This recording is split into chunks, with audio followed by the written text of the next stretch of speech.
Hello, everyone. I'm Dr. Marty Ross, and this is another Conversations with Marty Ross MD tonight. It's a webinar where we're going to talk about Lyme disease. I look forward to seeing what you have in store for me tonight because no 2 weeks are ever the same because you create these webinars with your questions. I wonder if we'll get into some themes tonight, and sometimes we do. And when we do get into a theme of the night, that's without any planning on my part or on your part. It just happens to be that we get a number of questions in those areas. So we'll see what happens with that. For those of you that are new here, welcome. I'm glad to see a number of new names. I'm also glad to see people that are returning here again, too, that you're returning and getting value out of this. So I hope we can find ways to help you tonight as we go through the questions. So the way that you write a question to me is at the bottom of your screen is a chat box. And I would prefer if you send your question to me by clicking on the question mark first down there, which then sends it to me as a question. Okay, I will still look for whether you wrote questions in the chat function there, but I prefer if you could use that question mark. It kind of keeps everything together for me on the same end. During the webinar, I will post your questions on the screen so you can see them. And those are only visible, though, to people that are participating in the live version. And because a number of people listen to these webinars in the recorded version, I will also read those questions out loud so people can understand what we're talking about too. Okay. I am creating a recording of tonight's webinar, and that webinar should be ready for me to send to you tomorrow morning. I usually try to get it out to you by around 9 or 9:30 a.m. Pacific Standard Time. Sometimes I'm able to get it out sooner than that. So we'll see how my morning goes and whether I can do the edits and descriptions of the video quick enough to get it out to you in the morning. So I think that's all the bookkeeping stuff we have here. Oh, one other thing. This is my second webinar for January, and next week will be the third one. Okay, and next week will be the last one for the month. If you find benefit from these, know that other people probably will too. And so I'd appreciate if you would share the announcements for the webinar as well as the recording announcements when I get those out and send them out to you in an email too. Feel free to share that, okay? All right, let's go and get started here.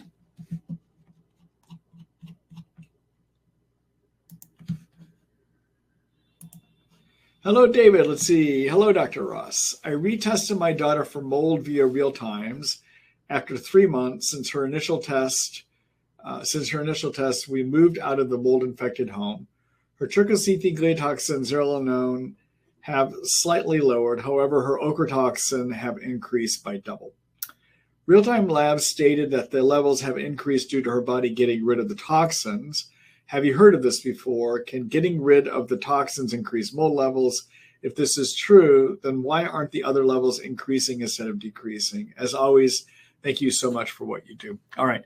So the interpreting these tests is really complicated, and I'll just start by saying that. Okay, so the amount. So sometimes as you're getting better, the testing will look worse. I'll just start by saying that. Okay, and there are two factors at play here in your situation. So first of all, when somebody is loaded with toxins, the ability for the kidneys to pee them out can sometimes be diminished. Their kidneys may have a hard time getting rid of these toxins, okay? And so the amount that the kidneys are able to release into the urine when you're super toxic may be lower than the amounts the kidneys are able to release into your urine after you start becoming less toxic. So at times, a test that looks worse may mean that you have detox enough that your kidneys now can release them easier and you'll get higher levels of toxins in the urine, okay? So it becomes, so in interpreting what that means when you see increasing levels, you have to also look at the person. So if you've got a person that has worsened levels, but they're looking better, it probably means they're less toxic and they're just peeing them out more, okay? All right, so that's one issue at play, okay? Second issue you have to consider when you're interpreting these tests and you're doing follow-up testing is that the toxins that are in you have different affinities to the binders that we use. In other words, some of the binders may work more strongly at binding up gliotoxin than they will at binding up trichocetin, for instance, okay? And so the ones that they are more strongly, they have a greater likelihood of binding, will get lowered first before the other ones do. So if you're seeing lowered levels, it could be that those toxins were bound more tightly. And then the higher levels could mean that although that because she has less toxic than she is now, that she's able to pee out more of the remaining ones that are there. Okay. That is a possible interpretation of this. And I would, I want to know more how she is so that I could actually help interpret it too. Okay. But those are two things to consider. Okay. All right, David. Thank you.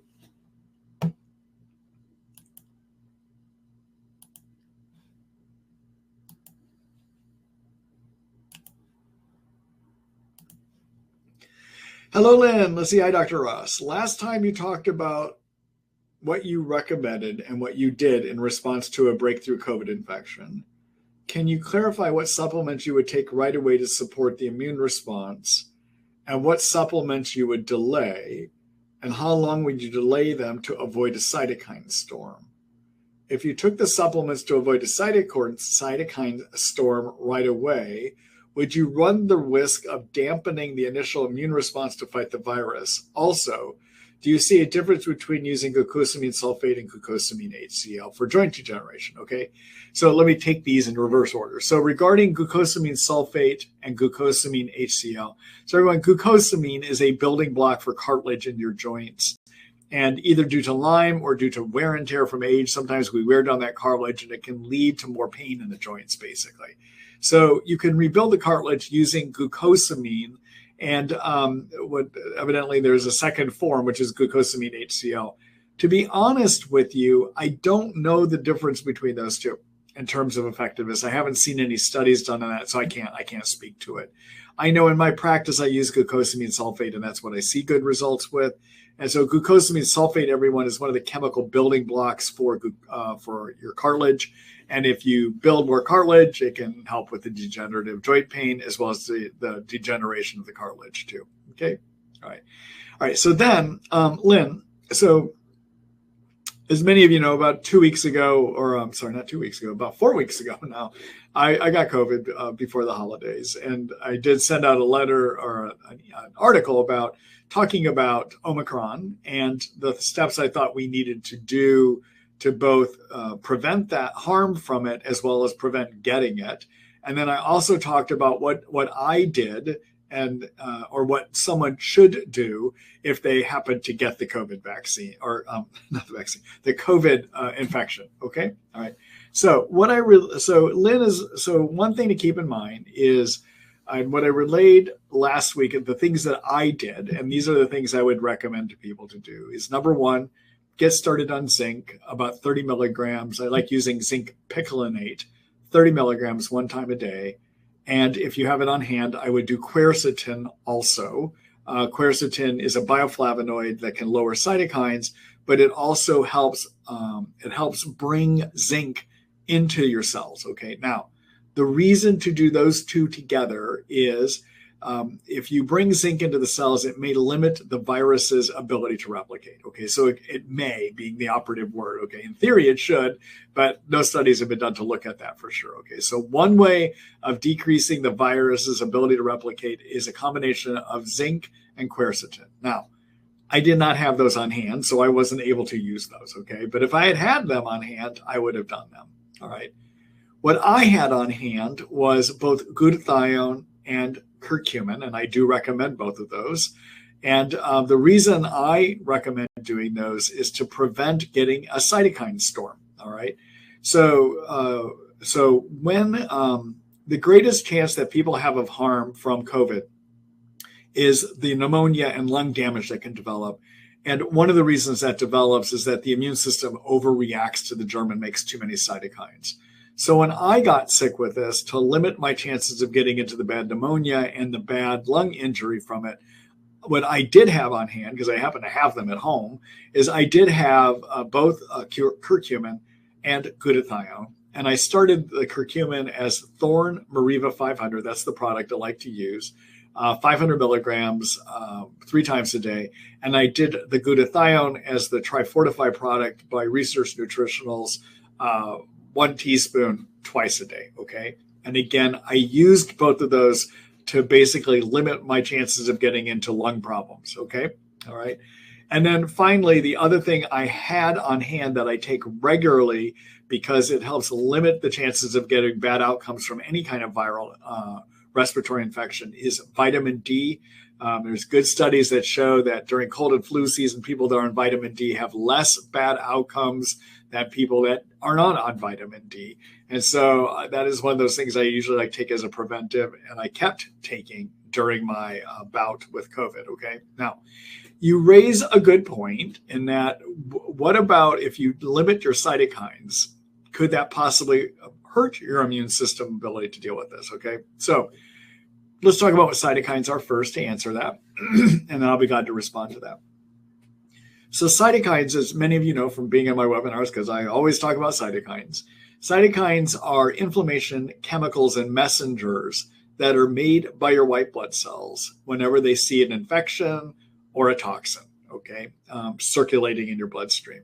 And what they're supposed to do is they act as a signaling device or a message system that tells other parts of the immune system to come and get the germ. They turn on white blood cells and they help more white blood cells to be made. Okay, that's all good. That's when it functions correctly. But if the immune system has a hard time getting rid of an infection or really charges itself up to get rid of an infection like COVID-19, it can sometimes produce too many cytokines. And too many cytokines in Lyme disease and in mold toxicity, for instance, too many cytokines is what gives you your brain dysfunction, your fatigue, body pains, hormone dysfunction, etc. Most of the symptoms that we talk about as being Lyme symptoms are excess cytokine symptoms, okay? Most of the symptoms that we see in COVID-19 are excess cytokine symptoms. All right, now, Lynn's raising a good point, though, in that you do need some of those cytokines to signal to your immune system to turn on to fight this thing that's invaded, okay? So, Lynn, what I would suggest is by the time most people get symptomatic, their immune system is already activated. The reason you're getting symptomatic is most of it's an immune reaction already. So at the time you start having symptoms, your cytokines have already told the immune system what's going on. And it's at that point that it would be okay to take steps to limit that. Okay? All right. I hope that answers your question. Good luck to you, Lynn. Thank you for that.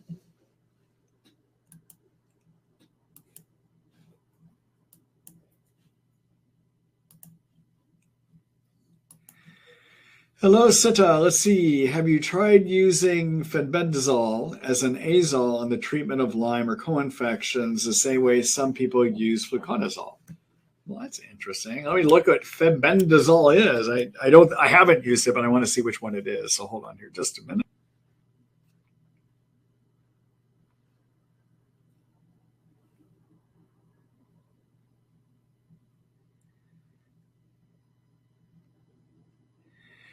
Yeah, that does not appear to be available here in the United States. Fen, let me try that again. Or I spelled it wrong. Hold on a minute.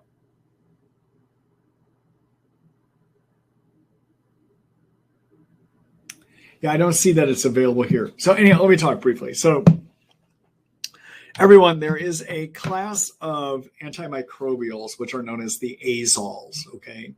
The most common one is fluconazole, which is diflucan. All right.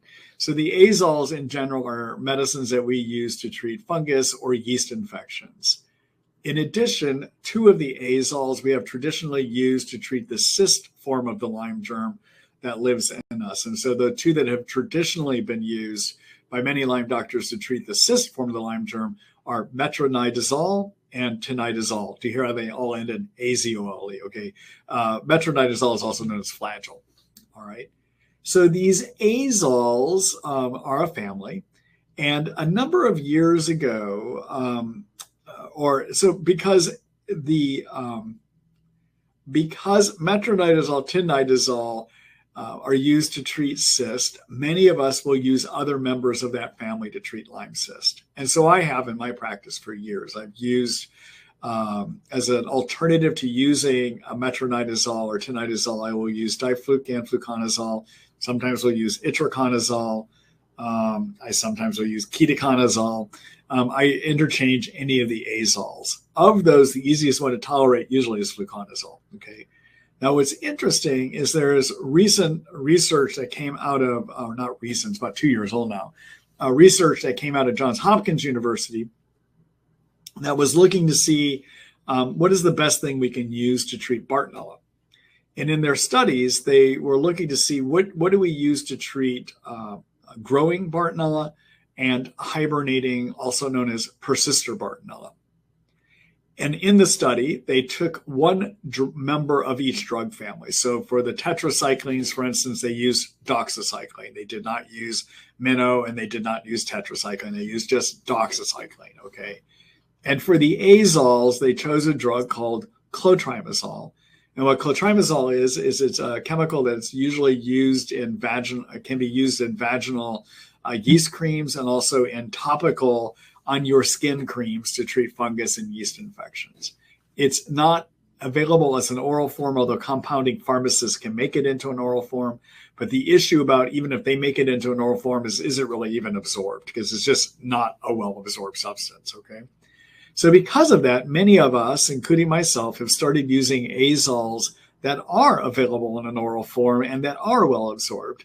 And so I recently, over the last 6 months, have been adding fluconazole, diflucan, in to my Bartonella treatments as something that can treat growing Bartonella and persister Bartonella too.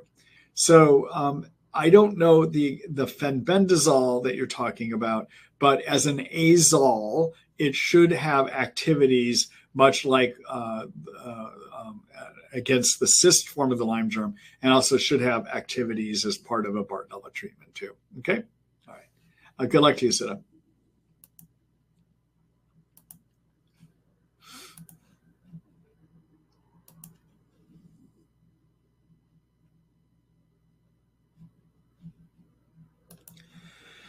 Hello, Damien. Let's see. Hi, Dr. Ross. I find these webinars extremely valuable. Good. I'm glad you do. Let's see. So thank you. Oh, you're welcome. I'm healing for Babesia, Lyme, and Bartonella. Whenever I support or push my liver, I get bad migraine headaches. Can Babesia live in the liver? My symptoms seem to shift between Babesia, Bartonella, and Lyme symptoms. Is it common for people to dance between these co-infections every few weeks? Thanks. All right. So in terms of your specific question about Babesia living in the liver, Babesia lives inside your red blood cells. And so wherever your red blood cells are, Babesia is going to be, okay? It would probably be more concentrated in the spleen, which is the organ that tends to hold a lot of red blood cells. But as the blood courses through the liver, it could be there in the blood primarily, all right? As to whether that's involved with but separate from where it lives, Babesia is known to give migraines and to cause worsened migraines, okay? All right. In terms of Lyme symptomatology, the thing about Lyme, we tend to classify certain symptoms as being more likely with Babesia, and certain symptoms as being more likely with Bartonella, and certain symptoms being more likely with Lyme, okay? But to be honest with you, there's a lot of overlap and crosstalk between those symptoms. Having said that, when you see a pattern of cycling of symptoms, the germ that is most associated with that is Lyme, okay? And usually it's a cycling of symptoms on about an every 4 to 8 week fashion. And that is because Lyme replicates every 4 to 8 weeks. So you get into these cycles of more germ load and people get worse during that time frame. By comparison, Bartonella and Babesia replicate about every 24 hours. Okay. All right. All right. Thanks for the question, Damien.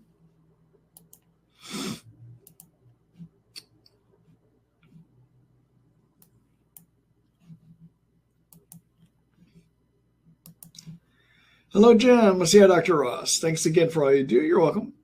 I recently watched a documentary on the immune system. The experts there defined a balanced immune system as one that has a 3-to-1 or less ratio between neutrophils and lymphocytes.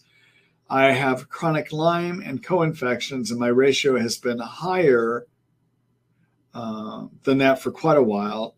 Do you agree this is a good way to define a balanced immune system? What would cause lymphocytes to be low?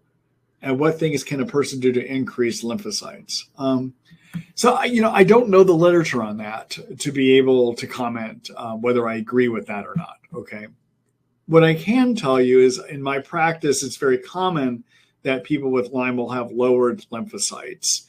And what I do think is the reason for that is Lyme is releasing chemicals that's suppressing the immune system. Why it results in that pattern, I don't know. The way that what I have seen, though, is often, and also sometimes people just have low white blood cells when they have chronic Lyme infections, too. What I have found to help is get rid of the infections, all right? So treat the infections often will cause a correction in that. And I honestly don't have other ideas on how to do that, okay?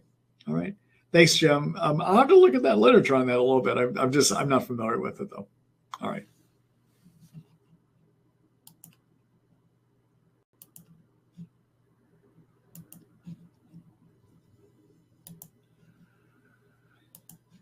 Hello, Bill. Let's say hello, Dr. Ross. In your experience, is the vagal nerve dysfunction causing heart arrhythmias and POTS reversible after you treat BART or Borrelia? So, everyone, POTS stands for postural orthostatic tachycardic syndrome. What a mouthful, all right?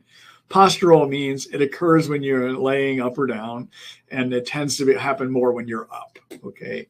Orthostatic means when you stand up or you sit up, your blood pressure drops. And tachycardic means your heart races periodically. And syndrome means this is a condition, but when we use the word syndrome, it means we don't know why it happens. All right. Technically, that's what it means. All right. But what it is there's a nerve that comes out of your brainstem, the back in here, called the vagus nerve, or known as cranial nerve number 10. And its job is basically it regulates both adrenaline and anti-adrenaline levels in your body. And it can control your blood pressure, whether your heart races or your heart runs slow. It even governs digestion, for instance, and can regulate whether you have adrenaline surges or don't, all right? So when you have instability in this, and the vagal nerve and the chemicals that it releases, you can get night sweats, you can have anxiety attacks, you can have racing and skipping of the heart. You can have difficulty maintaining blood pressure when you stand up. And those are all symptoms that we sometimes think of as Babesia symptoms, but they're also symptoms of POTS, okay? And technically POTS, to get a true diagnosis of POTS, you need to have, you go from laying down to sitting up, and you get a blood pressure reading, and you get a drop, I think it's a 30 points or more. Don't hold me to this, but there's a certain number drop, the amount of dropping of your blood pressure you're supposed to have, and a certain amount of rise in how fast your heart races that you're supposed to have. Okay. And that's how you technically would define POTS. Now, what can lead to POTS from an infection standpoint? Well, Lyme can infect the vagal nerve, so Lyme can be a cause of it. Bartonella can, but we usually tend not to see it so much with Bartonella. Babesia can. So the two germs that tend to be involved with it are going to be both, from a tick-borne standpoint, are going to tend to be Lyme and tend to be more Babesia, okay? Now, there's other things that can be involved in it too. Mold toxicity sometimes can be part of it as well too. And so when you get POTS, though, if you can get rid of whatever the insult is that's causing this dysfunction, yeah, it can return to normal. I've had a lot of people that I've treated over the time that have had POTS, that as we got their Babesia or we got their Lyme under control, that their POTS resolved. Okay, so it's very possible that that can happen. All right. Okay. Thanks, Bill. Good luck to you.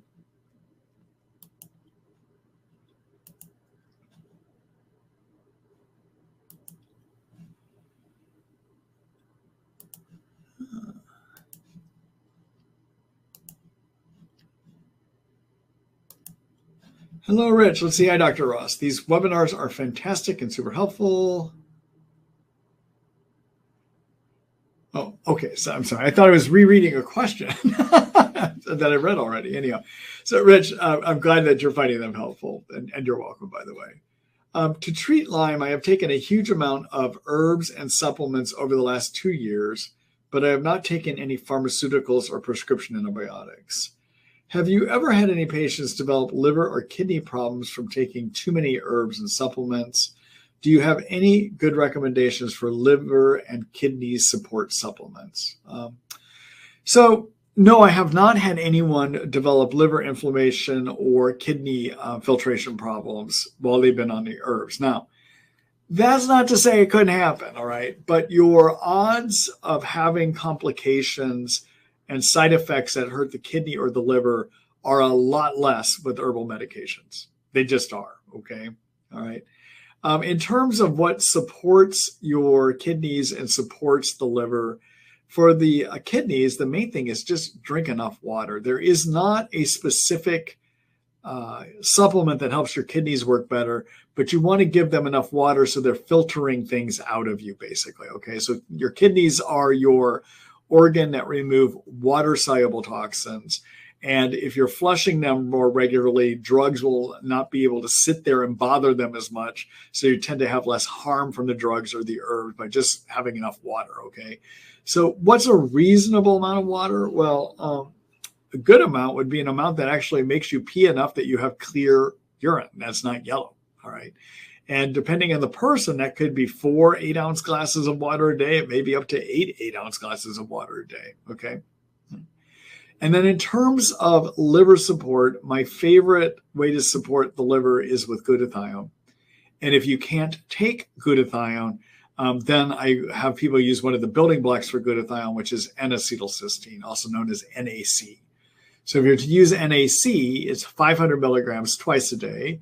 I like the Thorne product for that. And then if you're to use a glutathione, I like using liposomal glutathione, so kind of glutathione that's microscopically wrapped in fat to increase its absorption. The trouble with glutathione is if you don't have it microscopically wrapped in a way to increase absorption, it's not absorbed, okay? And so Research Nutritionals has a product that's got great research showing marked increased levels of glutathione in red blood cells. That's what they measured it in. And so it appears to work. So I like having people take 5 milliliters a day of that. Okay. Now, I have to admit, I know it's a strong tasting product, but I think it has some of the best absorption out there. A reasonable alternative, if you cannot tolerate the taste of the Research Nutritionals product, would be to do a product made by Pure Encapsulations, which is called liposomal glutathione. Okay. And that seems to be a good product. It's encapsulated in a pill, so you don't have the flavor issues. But they don't have the research behind it. But I do see that people have positive results on it, okay? And if I have people do that, I have them take 2 pills 1 time a day on that, okay? All right. So what is glutathione? Glutathione is a really interesting supplement and a natural antioxidant. So it's naturally made in every one of our cells. And its job in every one of our cells is to clean up toxins, basically, and repair damage. Inside the cells, that's what it's supposed to do.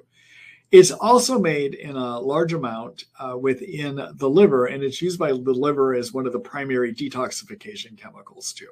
Okay. Other reasons that I use it in my practice is to repair injury of neuropathy. It can be very helpful for that.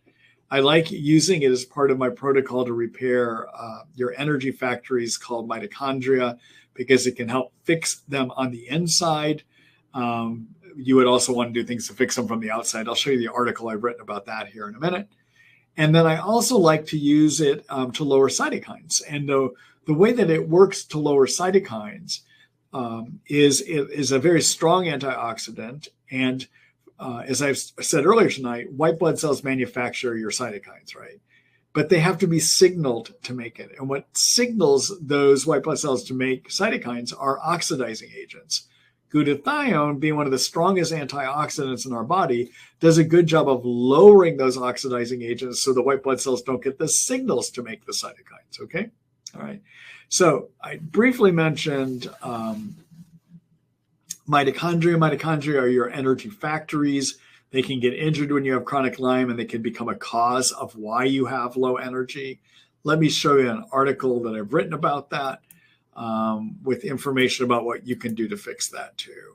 Let me go here. All right. So let's see. So here is the my Lyme disease information website. That previous site was my my supplement store that anyone can buy from. So if you're let me go back there for a minute. So this is my my supplement store. All right. So anyone can purchase supplements here. If you're wondering when I talk about curcumin, or I'm talking about lithium, or whatever it is I'm talking about, just write up here in the search bar what it is. If you want to know what products I use in my practice and what I recommend to my patients, you'll see it here. All right. You can use this website to find out what do I use, but you can also use this website to order your supplements too. So anyone can order from here. Okay. All right. So let me go back here. All right. So this is my Lyme disease information site. And in terms of looking at this article that I was talking about for the mitochondria function, take a look at my energy and fatigue chapter. And then take a look at this article called How to Fix Mitochondria and Get Energy in Lyme Disease, okay? One step is the glutathione I talked with you about. And then there's some things you want to do to repair the covering of the mitochondria too. And I talk about that here. All right. Thanks for that question, Rich. Good luck to you.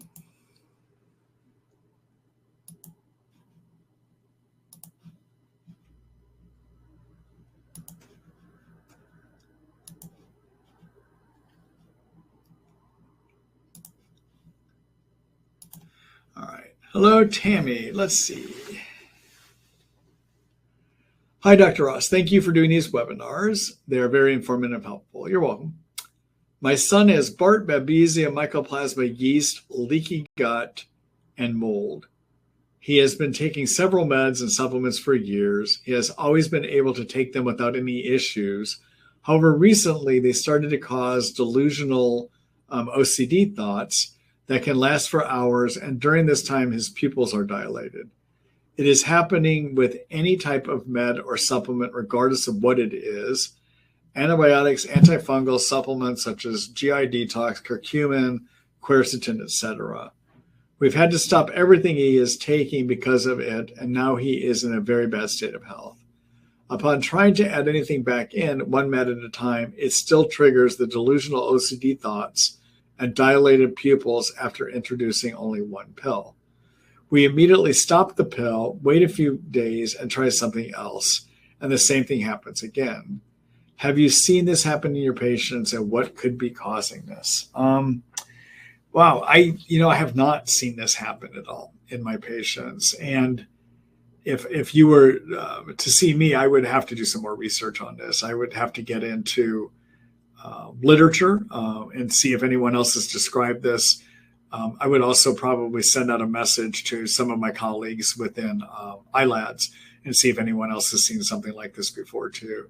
So I'm afraid, just off the top of my head, I don't have a solution for you here. I'm sorry about that. It sounds like a really tough situation you're in. All right. Good luck with everything. All right.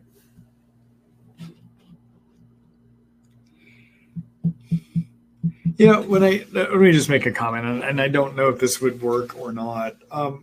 So first of all, I hope your doctors are doing their own literature search and trying to figure out why this could be happening.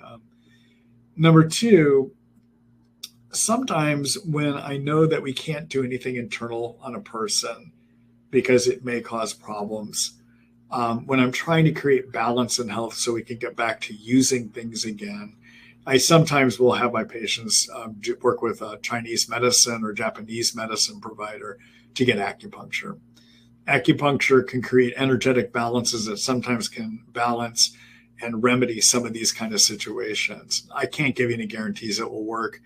In terms of which kind of acupuncture I prefer Japanese style acupuncture over Chinese medicine style acupuncture. And the reason is that the needling technique is different. They use the same acupuncture points, same general theories, but in Japanese style acupuncture, the needle is minimally inserted into the skin, often to the point you just feel a small prick and that's it. Versus in Chinese medicine needling, the acupuncturist purposely will try to get achiness in that needle by putting it deep in the muscle and sometimes trying to activate spasm in the muscle. Okay, so it's a more uncomfortable style of acupuncture. The Japanese tends to be a little bit more accessible and easy to tolerate too. Okay, all right. Good luck, Tammy.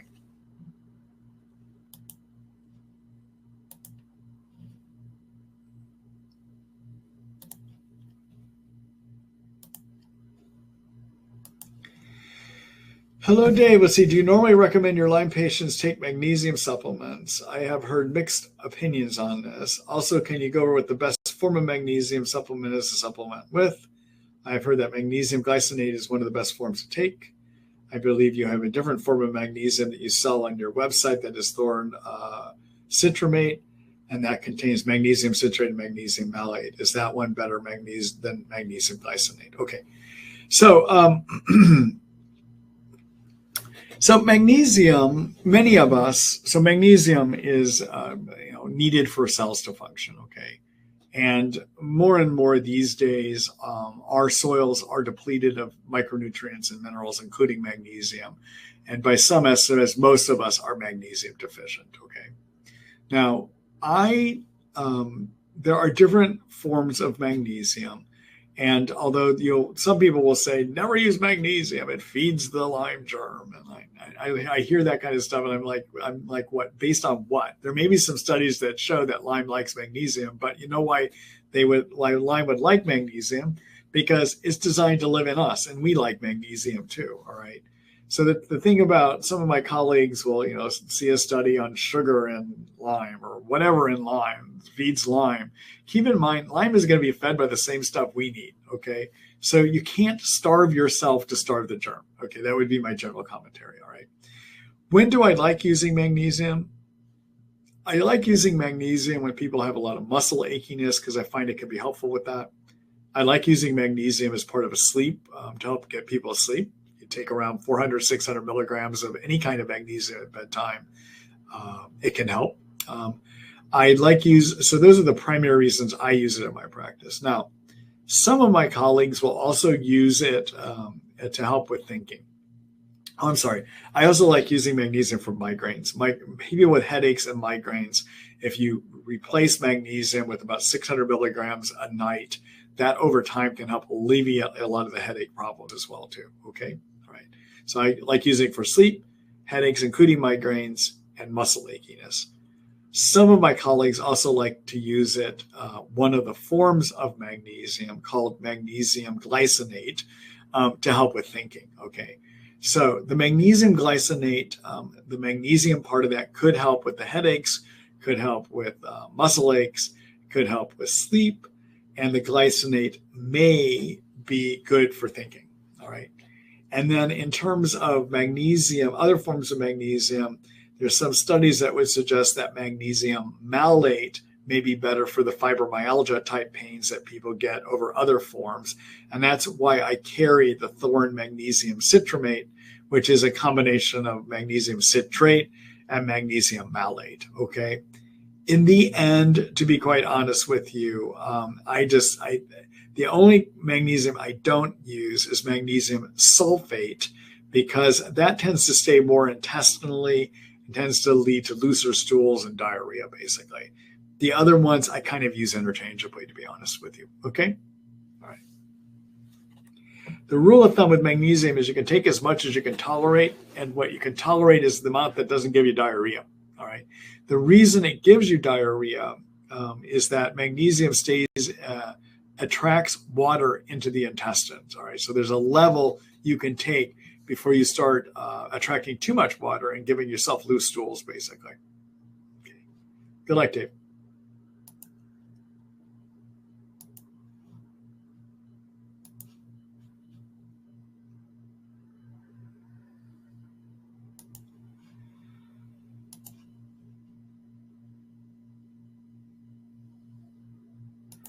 I've got some duplicate questions here. Just a minute, everyone.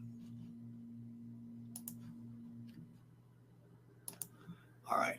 Hello, Janet. Let's see. What test is best to determine if you have breakthrough Lyme after being successfully treated years ago? I'm having a lot of Lyme-like symptoms after serious surgery, under general anesthesia for almost 5 hours, lots of blood work items in the very low normal range. Candida, not a problem. Thanks for your help. Okay, so let me make a number of comments here. So first of all, general anesthesia, by general anesthesia, everyone, I mean the kind of anesthesia where they put a breathing tube down into your air pipe and down into your lungs, and then you breathe in anesthetic gas, okay? That's general anesthesia. General anesthesia, for whatever reason, and I don't know why, I've never seen a good scientific explanation for this, but general anesthesia can reactivate Lyme, or if you have active Lyme, can make it worse. We don't know why that happens, okay? Typically, though, if it is reactivated and you get back on treatment, it's usually maybe within 4 to 6 months, you've got everything back under control again, okay? Or if you are under treatment already, usually over 4 to 6 months, it'll get back under control again, all right? Now, there is not a test you can do once you've tested positive for Lyme to determine if it reactivated again. I know a number of my colleagues will do stuff, but there's not a test that's been validated, all right? And this kind of goes along the same thing, the line of questioning that I tell people. I get asked sometimes, what test can I do to tell me I'm done with treatment? And I would say the same thing. There's not a test that tells you it's done. There's not a test that can confirm that you've reactivated. The reason I say that is the testing that we do for Lyme at this point is both the main tests are immune activation tests. So one of those is measuring antibody levels. That's called a Western blot, or the newer version called an immunoblot, is looking to see is your immune system making antibodies that attach to a germ, okay? The other major way that we can test for Lyme is also an immune system test called an ELISpot. And what an ELISpot does is it measures whether your T white blood cells are attacking the germ. T white blood cells, once they're in circulation, will stay there for about 2 months, and then they get cleaned out. So supposedly, if your immune system hasn't seen Lyme for 2 months, you should not have a reactive ELISpot test, okay? T cell activation test. However, there are what are known as memory T cells that sometimes will last much longer than 2 months, maybe years. We actually don't know how long they live. So if you get an activated T cell test and it comes back positive, it doesn't tell me whether it's coming from your memory T cells, all right? So that doesn't tell me whether it's activated or not. Some of my colleagues will redo the immunoblots and the Western blots, and if it's more reactive, they take that as a sign that you have more germ activity, but there's never been studies that correlate more activity on an immunoblot with an increased germ load, okay? So there is not a solid way to do it. Now, there is one way that sometimes if it's elevated may indicate it, and that is to measure something called C4A. C4A is a complement 4A, and it will become elevated when you either have mold toxicity or you have active Lyme, but it's not always elevated when you have reactivated Lyme. So in my practice, I don't rely on testing to help me here. I use more what does the clinical story tell me, okay? And you have a setup for having Lyme get activated by having done the general anesthesia, okay? All right. Good luck to you, Janet. Ooh, hold on here, everyone. I don't know why, but my back is bothering me here this evening, so let me sit a little bit more on the edge of my chair and see if that's going to help it here.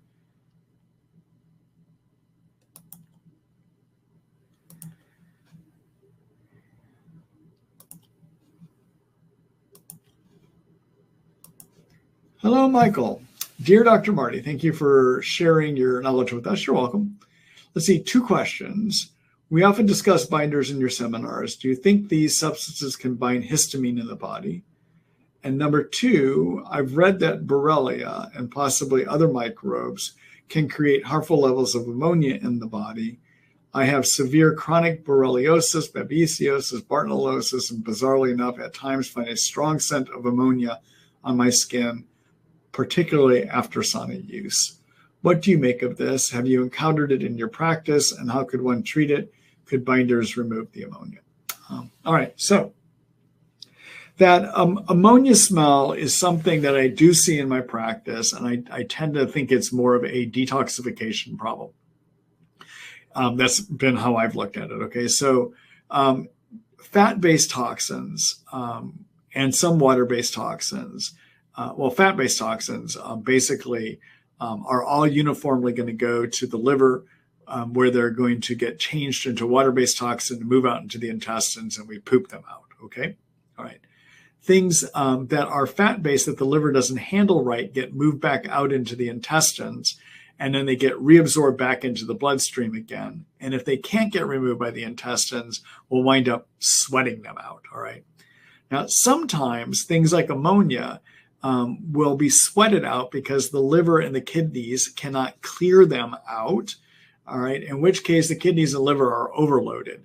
So what I will do in situations like this, and frankly, I don't even know if ammonia is fat-based or water-soluble. I honestly don't know, okay? What I have seen in my practice, though, is that when I have these people have these ammonia smells, that doesn't necessarily mean it's ammonia. It just means it's an ammonia smell. And I think it's a toxin buildup. So I assume when that's happening, if they're sweating it out, it means that the liver is not able to handle them, or the liver is overloaded.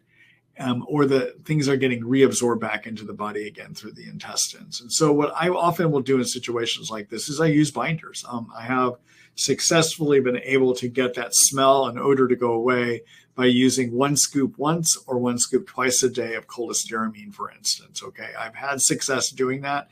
And so I tend to think that smell, although maybe it is ammonia, it just may be different fat-based toxins that are coming out in the sweat.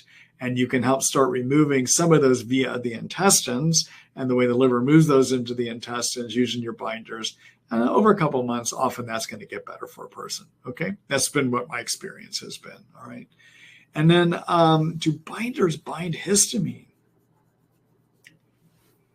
Yeah, I honestly don't know. I don't think so, but I honestly don't know. Yeah, sorry about that. All right, good question. I'll have to look into that.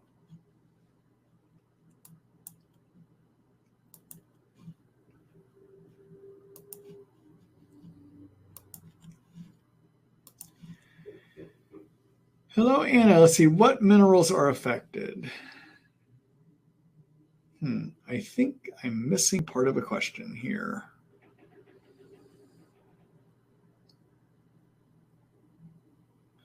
So, Anna, I don't know where the first part to your question is, but let me see what your second part is. It says, can discontinuation of itraconazole oral capsule treatment for yeast overgrowth cause constipation and hard stools? What are changes to the stomach microbiome as a result of this medication? Are there any good yeast and digestive tract that are being knocked out? Thank you kindly. All right. So I haven't seen stopping itraconazole lead to constipation. I haven't seen that happen. It doesn't mean it couldn't happen.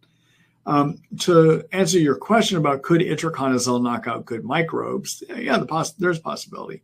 So itraconazole it's used to remove yeast in the intestines, and primarily when we're using it that way, we're using it to remove candida albicans, which is the yeast that we talk about in yeast overgrowth of the intestines. Okay, but there also is a healthy yeast in our intestines that helps with healthy gut function, and that is a yeast that is called Saccharomyces boulardii. Now that's a mouthful. Okay, you can call it Sacro B for short. So itraconazole could disturb the amounts of Saccharomyces boulardii or Sacro B in your intestines. So if I've had somebody before I start them on itraconazole that has pretty good functioning intestines, but then it gets worse after I've used itraconazole or any one of the azoles, I might be inclined to add in Sacro B. I like using the product by Thorne called Sacro B, and I would do 2 pills 1 time a day of that. Okay? All right. Thanks for that question, Anna.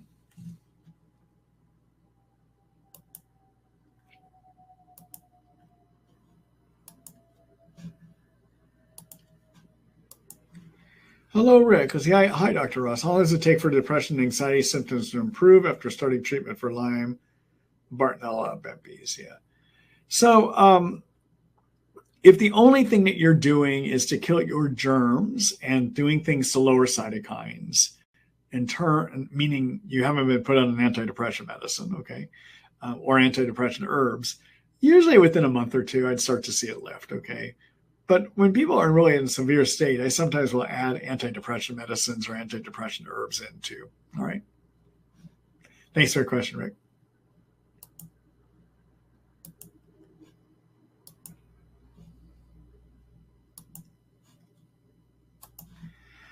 Hello, let's see. Oh, a second time I've seen that one. Hold on here.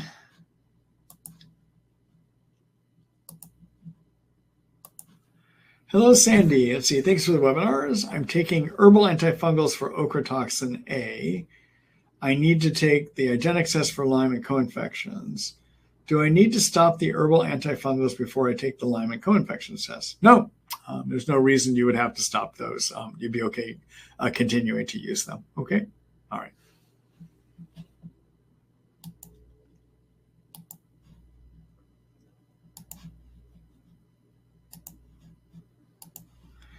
Hello, Tammy. Let's see. If someone can't take milk thistle or sulfa supplements like NAC and glutathione, what else do you recommend for detox and liver support while treating yeast, mold, and Bartonella? Already using GI detox, but would like to add something, especially to help the candida die off.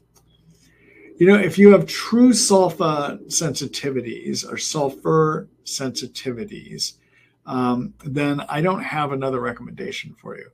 Now, you notice the word I said, true sulfa sensitivities, all right? So sometimes people think they have sulfa sensitivities because they took one of these DNA profile tests that tells them they've got genetic SNPs and the genes that govern whether they can handle sulfa and sulfur or not. Keep in mind, excuse me. So keep in mind that having a genetic SNP or a genetic blueprint to have a problem does not mean you actually will develop the problem. And the reason for that is, that I think it is that when you, our gut may correct a lot of these problems. So, you know, our intestinal tract has tons and tons of germs living in it, as you know. I mean, bacteria, viruses, parasites, yeast, they all cohabitate there. If we look at the genetic makeup of our body, around 90% of the genetic material in our body at any one time is the stuff in our intestinal tract, okay? That's a lot of germs down there, right?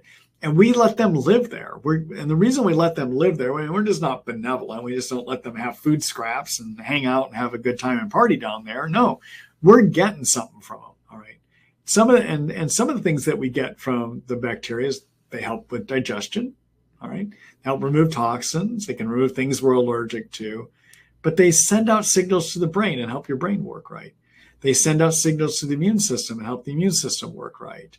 And they may make the things that we're missing or correct the genetic blueprint problems that we have too. All right. So, for instance, more and more when it comes to, or the way that I manage one genetic defect a lot of people have is something called the MTHFR defect. MTHFR is a gene that determines whether an enzyme called the MTHFR enzyme works correctly. And if that enzyme is responsible for taking diet folate and converting it into an activated folate called methotetrahydrofolate. All right. Now, if you don't make the methotetrahydrofolate, downstream you're not going to make glutathione, basically. All right. So it's kind of like the first step in the process that leads to the production of glutathione. Now, it used to be I treated everyone that had an MTHFR genetic defect because I wanted to make sure they got glutathione. But in the last year or so, I've kind of changed my thinking on that. Now, what I do is I measure a chemical called homocysteine. And homocysteine, if it's elevated, tells me that the MTHFR is actually manifested, all right? So homocysteine is a chemical that will become elevated if you're not making enough activated folate. So if I get somebody who has an MTHFR defect, the next thing I want to do is to see, does it really cause a problem? And I measure my homocysteine level. For these sulfa SNPs, I don't know what the chemical test is that we would do to see if you truly manifest the problem, because I don't think there are those tests, okay? What you can do is try one of these substances that you want to try. See, does it hurt you? If it does, then maybe that's something you shouldn't use. Now, you might have already done that, okay? But I just want to let you know, I think we give too much. The average person that is going out right now and doing blood testing to look at their genetic SNPs, I want to caution you to say it may not be useful information. Because what we don't have for a lot of these problems is testing we can do to see, do you manifest the problem? You may have the blueprint, your blueprint may be a mess, but that doesn't mean that when the builders build the house turns out wrong, okay? All right, because we got all these our gut microbiome is sitting there correcting stuff, basically, okay? All right, good luck to you, Tammy.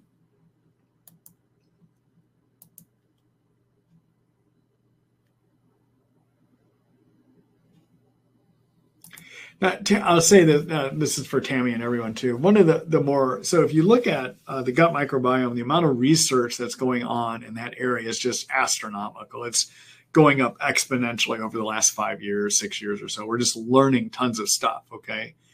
But a newer area that's going to start probably getting more attention over time is something called the metabolome. And that is, what ways can we look at chemicals in our body to determine if we have a problem? Not the genetic footprint, but literally looking at the chemicals in our body to see what's manifesting as problems. And I'm fascinated to see where that's all going to go over time. Okay.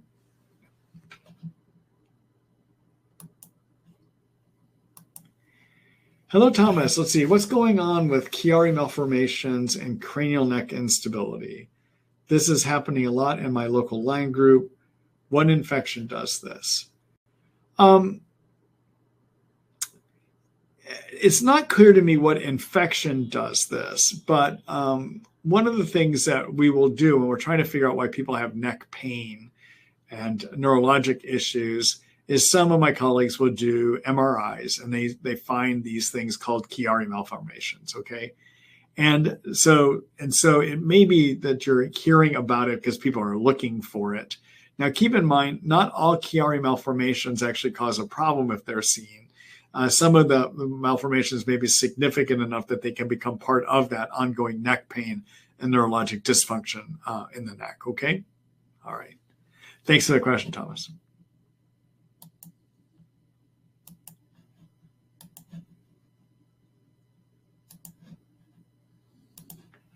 Hello, Mary. Hi, Dr. Ross. Do you think Levaquin works well for Bartonella? Thanks for answering our question. So, yeah, I think Levaquin works great, but it's a potentially dangerous drug. And I used to use a lot of it too. But so Levaquin is in the family called the fluoroquinolones. And another member of that family, a common one, is called Cipro, for instance, too, okay? The fluoroquinolones can lead to tendinitis and tendon rupture. Now, it's a rare condition when you use it for a short period of time. In fact, I think it's like 0.1% of the time you get into a chronic tendinitis when you use it for short periods of time. I have not seen any studies done looking at long-term use, but I can reflect in my practice what I did see. And that is, I would use it for a month at a time, maybe 2 months at a time for Bartonella. I had great results from a Bartonella standpoint. But over the years of using it, I did see people develop tendinitis. And in a small percentage of people, it would not go away. All right, so you get stuck with this chronic tendon pain. The other thing that can happen is occasionally these fluoroquinolones can lead to rupture or breakage of the tendons. The only time I will now use these, I haven't used them for years because of this, okay? But the only time I will use it is if everything else has failed for a person. I will talk with them about using a Levaquin or a Cipro, but I will explain to them the risk, and that basically it's up for the person to decide if they want to take that risk under the hope that they might get better. But in terms of being drugs that are effective, yeah, Levaquin could be quite effective for Bartonella, but you carry a lot of risk with it as well, too. Okay? All right. Thanks for that question, Mary.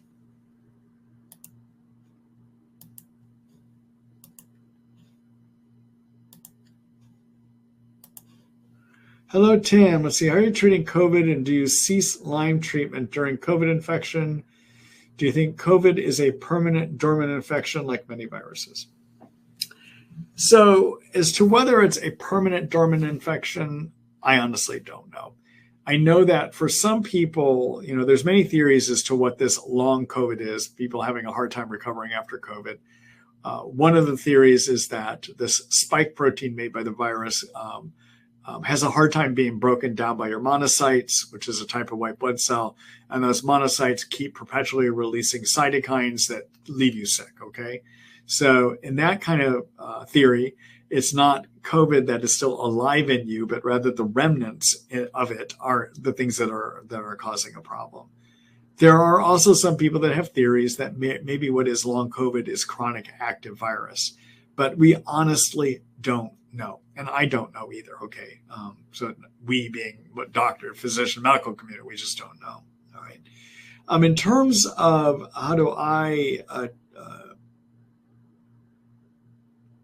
how am I treating COVID and do I see Lyme treatments?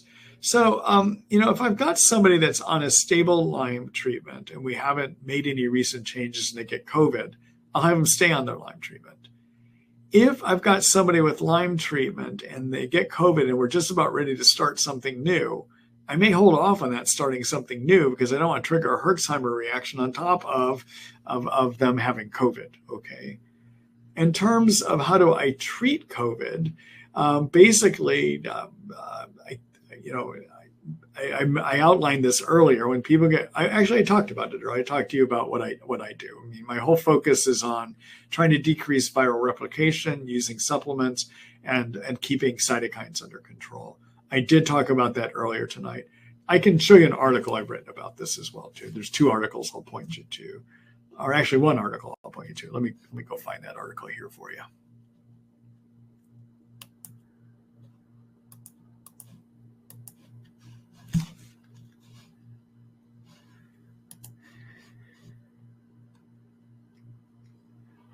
Okay, so take a look at this article, COVID-19 Omicron variant and Lyme. I talk about what to do to keep from getting it and what to do if you get it. It's all in that article, okay?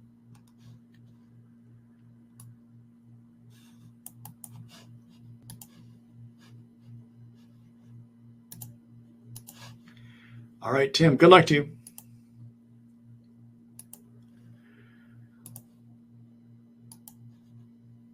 Hello, Brandy. Do you recommend methylated B vitamins? So the only time I recommend methylated B vitamins is in somebody that has elevated homocysteine levels because they have a true MTHFR abnormality. Okay?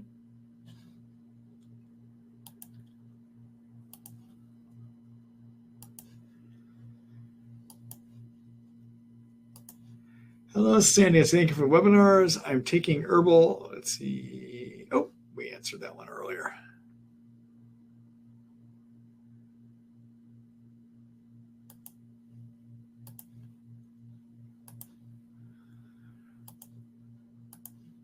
Hello, Nick. Let's see. I've noticed that most liposomal formulas seem to be made with phosphatidylcholine. Does mixing phosphatidylcholine in with the tinctures help make them liposomal, or is there more to it? I think there's more to it, and it depends on what liposomal means to the different manufacturers. So some manufacturers take their products and they just mix these fats like phosphatidylcholine and they blend it up with whatever supplement is under the hopes that they will get better absorbed. Other manufacturers are creating what are known as true liposomes. And what a true liposome is it's a fat bubble. It's all these phospholipid fats, and in the center of the fat bubble is the thing that they're trying to get absorbed into you, all right? So it all depends on whether it's true liposomal or whether it's just mixing it with fat. Best answer I can give for that, okay?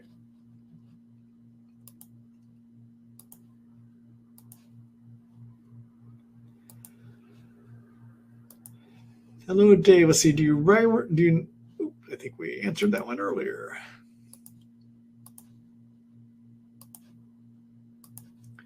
Hello, Jane. What tests is best to determine if you have breakthrough Lyme? We talked about that one earlier, too. Some of you are asking questions twice.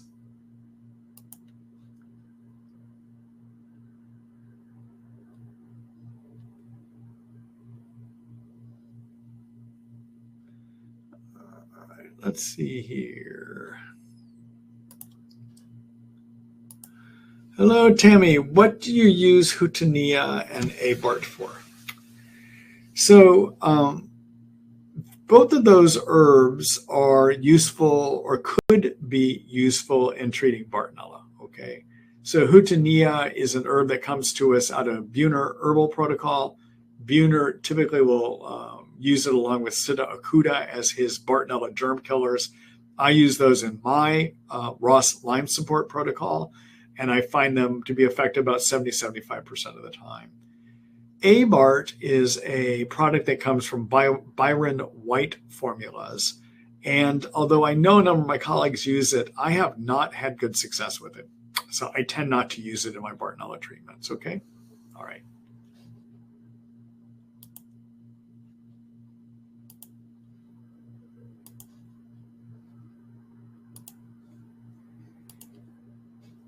Oh, let me just do a quick screen share here again. All right, so everyone, this is the tab for my Lyme protocol. This is the Ross Lyme support protocol. I rewrote this earlier this year, or actually not this year, towards the end of last year in November. And this basically is my plan of how do you start a chronic Lyme disease treatment, okay? So for instance, in the co-infection section, right down here, I talk about the herbal options I like to use for Bartonella, Hutania, Siddha acuta, and I like using liposomal cinnamon clove oregano oil because that part of it helps deal with the persister problems, okay? So you could take a look at this whole thing here on my Lyme protocol page. I realize it's a very long, it can be a longer protocol, and to make it simpler for you, you can click on this PDF book of the page where I have it written out for you and something you can print. And also I have a table of key supplements right here that you can look at that talk about, break it down. Like for sleep, you can either use L-theanine or you can use an herbal sleep combination that I recommend, okay? And then for yeast, you can use probiotics and you can use herbal combinations. For Lyme infection, you can do Otoba bark extract and cat's claw herbally. And then for Bartonella, you would do the Hutania, Siddha acuta. And then for persisters, you would do the liposomal cinnamon clove oregano oil combinations, okay? So anyhow, I have all of these resources that you can find on the Ross Lyme support protocol by just clicking on this Lyme protocol tab, okay?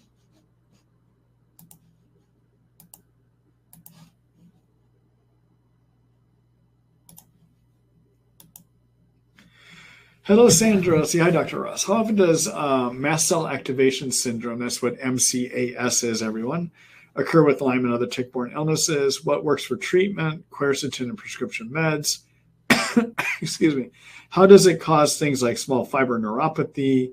And can cat's claw cause Cipro-like reaction in sensitive people? Thank you. So to answer your last question, I have not seen cat's claw lead to fluoroquinolone tendinitis or rupture or fluoroquinolone type reactions before, okay? In terms of does mast cell activation cause small fiber neuropathy, it doesn't cause it. You might have it in as another condition along with whatever is causing the small fiber neuropathy, but the mast cells themselves, activation of those mast cells does not lead to neuropathy, okay? So everyone, mast cell activation syndrome means that you have an overactivation of a type of cell called a mast cell. And mast cells are where histamines are made. So traditionally in medicine, we have always thought of mast cells as only being turned on or activated by something that you're allergic to landing on them and turning them on. And when they get landed on and turned on, they make histamines, and those histamines get released. Histamine excess can give you brain fog, can give you skin rashes, can give you itching, can give you a lot of food hyper-reactivity, nasal congestion, hives, all that stuff. Those are symptoms of having too many histamines, okay? Now, we now know that instead of just things that we're allergic to landing on a mast cell, turning them on, we also know that chronic infections can turn on mast cells to be overreactive and make histamines. and also toxins can do it too, okay? So mold toxicity illness can activate them. Lyme can activate them. Bartonella can activate them. Yeast, intestinal yeast overgrowth can activate them, okay? And then finally, one other thing that activates your mast cells is stress. And stress and stress and stress. Okay, so one of your biggest activators of your mast cells is stress. Okay, probably even more than infections. And so you'll see often when people get under stress that their mast cell activation gets worse. Okay, so what are symptoms of mast cell activation? Well, I kind of just walked you through them: confusion, headaches, skin hives, reactivity to food, nasal congestion. Sometimes gassiness and bloating when you eat. All those things can be part of it. And sometimes mast cell activation will be part of POTS that I talked about earlier tonight too, okay? But in terms of your question, small fiber neuropathy, probably whatever is activating your mast cells, it might be leading to your small fiber neuropathy. Like if you have Lyme triggering your mast cells, Lyme can be a cause of small fiber neuropathy too, okay? In terms of a treatment approach, I have that all written down for you. Let's go look at it here.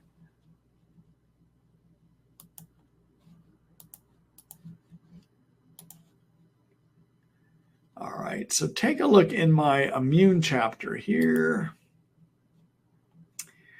And then take a look at my article called Mast Cell Activation in Lyme. All right, and up here I talk about what can trigger those mast cells. I talk about what the mast cells make. I talk about the symptoms you can get with mast cell activation. All right. And then I talk about what can you do for it, okay? So number one, decrease stress. That's what I was talking about earlier, okay? Number two, try to get rid of the things you know you're allergic to. Treat your infections that could be stimulating them. Remove the toxins. Lower cytokines that get made by those mast cells. I like using curcumin to do that. And then finally, you got to start managing the histamines, okay? So you can use histamine blockers like Zyrtec or Allegra or Claritin. In the world of Lyme, a lot of people like to use something called ketoprofen for that, okay? You can also do antihistamine H2 receptors like Tagamet or Zantac. And then you can sometimes use what are known as leukotriene inhibitors. These decrease the inflammation from mast cell activation, something called Singulair. Herbally, I like to work to stabilize the mast cells because these chemicals up here, the antihistamines and leukotriene inhibitors, are dealing with the aftermath after you've released the histamines. But you can try to stabilize those mast cells so they don't make as much histamines. One of those mast cell stabilizers is quercetin. It's a bioflavonoid that is found in onions and in some fruits and vegetables. 250 milligrams, 2 pills, 2 or 3 times a day. Another very powerful mast cell stabilizer is luteolin, actually. That's 100 milligrams, 1 pill 2 or 3 times a day. The product I like for that is a product known as Neuroprotect. The problem with luteolin, it's hard to find a clean source. And the manufacturer that makes Neuroprotect has a clean source. They put a little quercetin in their product and something called rutin in it to increase absorption. But the amount of quercetin is minimal, so you can still take it in addition to your quercetin that I mentioned here, okay? Anyhow, this is, and then you might try a low histamine diet as well too, okay? All right. And then, yeah, I think that's it. All right, so let me just do one other screen share here. So that Neuroprotect that I was talking with you about,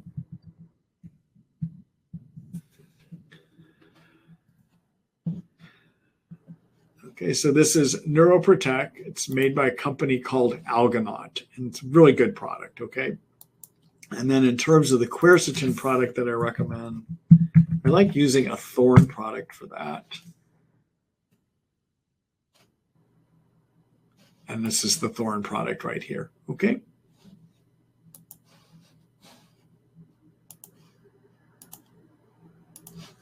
All right, good luck to you, Sandra. Thanks for that question.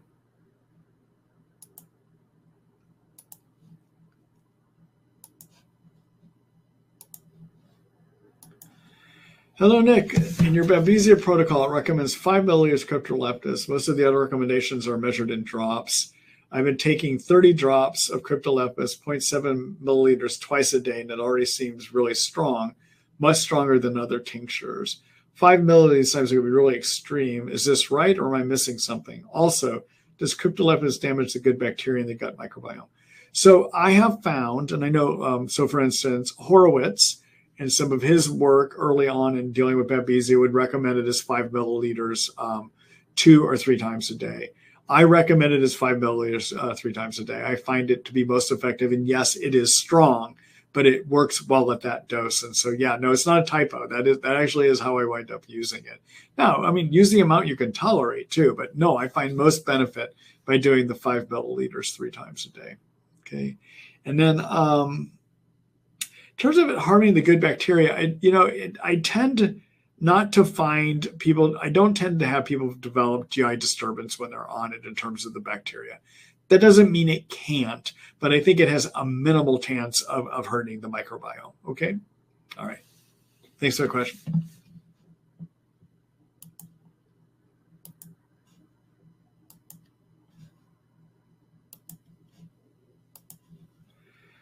Hello, Laura. Let's see. Hi, Dr. Ross. Is there a reliable test to determine a Candida albicans overgrowth in the body? I'm having a tough time determining if my adult acne, extreme hair loss, and brain fog is due to Lyme, Bartonella, hormonal balance, and or Candida. Appreciate your help. So, Laura, one thing you might want to start looking at, and I'm going to answer your question, but to simplify it, you might want to try to take my yeast questionnaire. And on my Candida albicans yeast questionnaire, if you score over 140, there is a great chance there's too many yeast in your intestines, that treating for too many yeast will make a difference, okay? All right, so that's a simple way of doing it. I'll show you that questionnaire here in a minute. In terms of testing you can do, unfortunately, we don't have a solidly reliable test. So if your doctor tries to measure Candida in your stools, they may or may not see an excess amount. The problem is when you get Candida albicans symptoms, it's a relative excess amount compared to what your baseline is. So it might be that, normally you have a little bit and you have just moderate amounts that still fall in the normal range for most people. And so the lab's going to report it as normal, but it still might be an increase for you and causing you trouble, okay? Because there's no reliable way of determining the amount that's in your stool is an overgrowth or not, what I have resorted to doing is using a urine organic acid test called a MOAT test, microbial organic acid test. And the company that does that is Great Plains Lab. And there are a number of organic acids that can be made by yeast that will be elevated. Of those, the one that probably is significant is something called arabinose.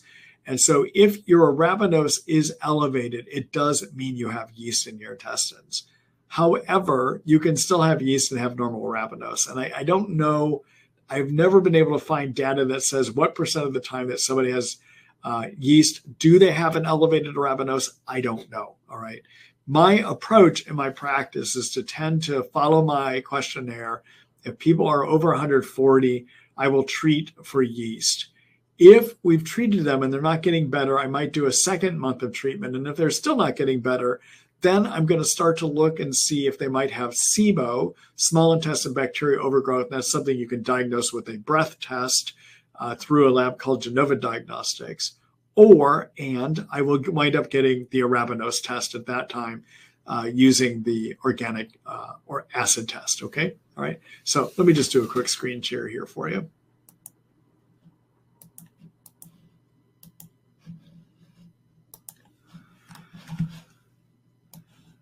All right, so take a look at my yeast section here. And to figure out if you have yeast, look at this article, a silent problem, is it yeast?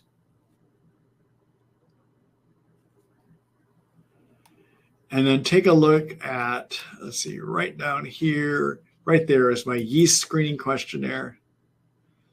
Just fill this out. And if you score over 140, it's yeast, okay? All right.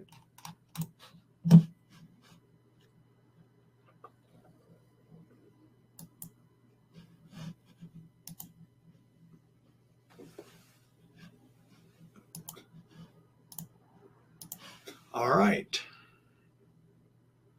Good luck to you, Laura.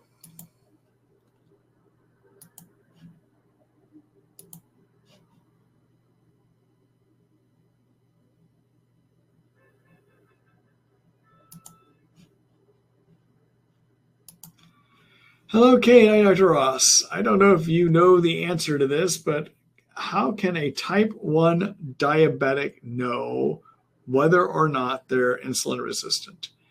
That is not in my wheelhouse, unfortunately. There was a time I probably could have answered that, but I'm a bit removed from managing diabetes at this point. So I'm sorry about that, Kate. Thanks for asking me, though.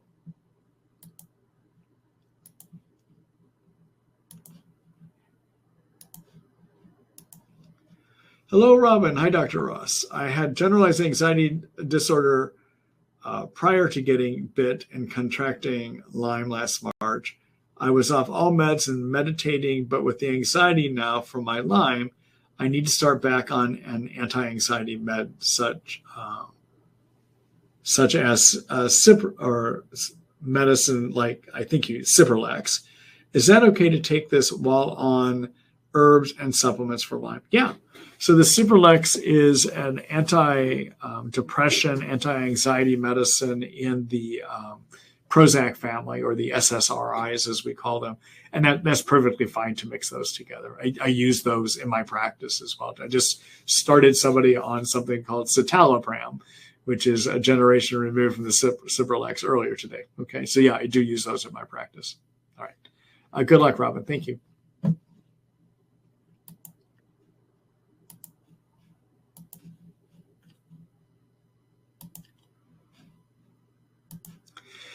Hello, Nadia. LCI, Dr. Ross. I have Borrelia Bartonella infections. I was first diagnosed 12 years ago, was treated for 2 years, went into a kind of remission for about 7 years, and then started having symptoms again. When I restarted doxycycline, I developed excruciating pain and back pain. And this spring, I tried taking it for 3 weeks, but had to stop because I couldn't handle the pain. A month ago, I went on doxy and azithromycin and had to stop after 6 days, and then it took a month for the pain to go away. Why can't I tolerate doxycycline anymore? I realized I must focus on detoxing and taking glutathione, turmeric, NAC, alpha-lipoic acid, and many other detox supplements and treating candida, etc. I'm just mind-boggled about why I can't seem to tolerate doxy anymore. Thank you. You know, I don't know for sure why. What I can share with you is this. So in my experience, when I have treated people for Lyme, or people come to me and they want my help, and they had treated their Lyme, if somebody is in remission and then they suddenly come out of remission, about 80% of the time, it is not that they came out of remission, it's that they developed too many yeast in their intestines. Too many yeast in the intestines trigger too many cytokines to be made, and so it looks just like Lyme. It looks just like your co-infections got active, okay? Now, if you have too many yeast in your intestines, that's going to make your mast cell system trigger happy, and it's going to start reacting to everything. And you might even become medicine sensitive to doxycycline, for instance, okay? So talk it over with your doctor, but you may want, instead of using the antibiotics for a bit, you may want to spend a month or two trying to get your candida under control if you have excess candida, and see if that takes care of this for you. It might, okay? All right, but talk to your doctor about that. Good luck to you, Nadia. Oh, and yeah, you can develop too many yeast in your intestines years after you stopped your antibiotics, because those antibiotics you were on will have disturbed your gut microbiome that keeps your yeast under control. And that disturbance may go on for a long time. We don't have good data that tells us if the gut microbiome ever even gets back to normal after the antibiotics, okay? All right.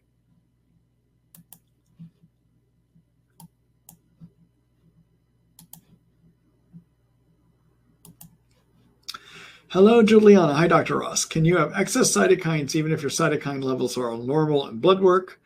What are your thoughts on low-dose naltrexone for someone who has eye symptoms? So yeah, you can have excess cytokines. Keep in mind your panels that they're measuring may not be measuring all of them. Okay, so yeah. And then in terms of LDN for eye symptoms, it would depend on what your eye symptoms are. So I don't know enough from what you're writing here as to say yes or no to that. Okay, All right.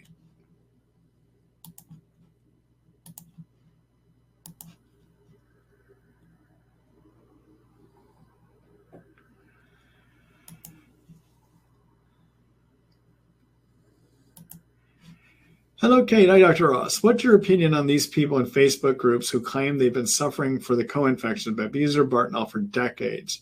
Like I'm talking treating for 10 plus years. Do you think that's possible, or should they be looking into other things at that point? Can't imagine it would be the co-infections causing that. So, Kate, there's a small group of people.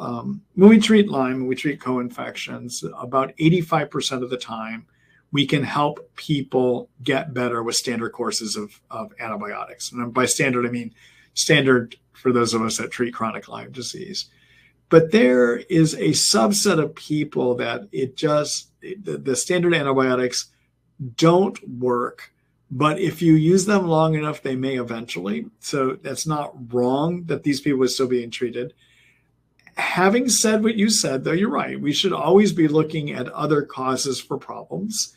The other thing I would just say, be aware when you're in these Facebook groups that the average person that gets well from their illnesses is not living in Facebook groups.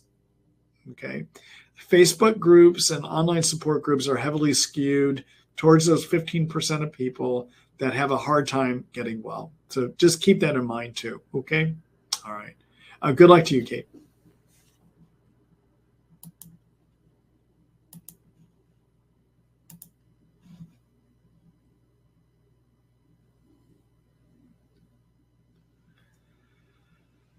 All right, everyone. I think that's it for me for tonight. I've enjoyed being with you here tonight. I hope to see you next week too.